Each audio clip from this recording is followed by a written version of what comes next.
ZTE is rebranding its smartphones into two categories: the Blade Budget series and the flagship Handson series.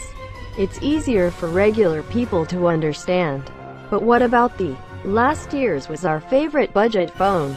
Jeff Yee, Vice President of Technology Planning and Partnerships at ZTE, told Digital Trends that 3 million people bought it on MetroPCS and T-Mobile. And it's why the company is hesitant to rid the ZMax brand.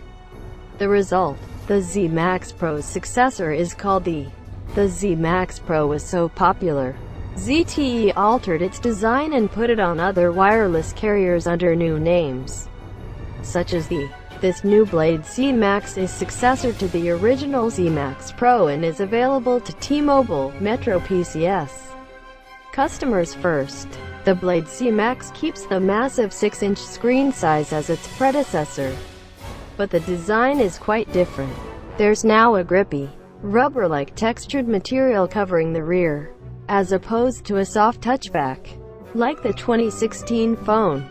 The ZTE logo sits in the center with a circular fingerprint sensor above, but the camera and flash are now on the top left side instead of in the center.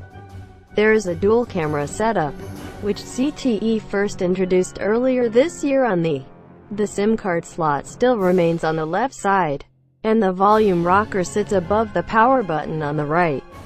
The front of the phone looks almost exactly the same, with the speaker grille now an oval cutout, rather than 3 separate holes. This is a phone that requires 2 hands. The headphone jack is now on the bottom, next to the same USB Type-C charging port. Also on the bottom front of the phone are 3 capacitive buttons for navigating the Android user interface. The design change makes sense. A 6-inch smartphone is tough to handle, so a grippy back should help.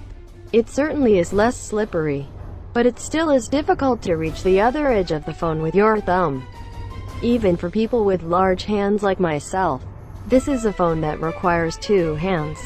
The 6-inch display itself offers a 1920 by 1080 pixel resolution. It is a sharp screen. Its colors look fairly accurate, and it can get bright enough to see outdoors. The Blade Z Max sadly doesn't use a Qualcomm U but instead opts for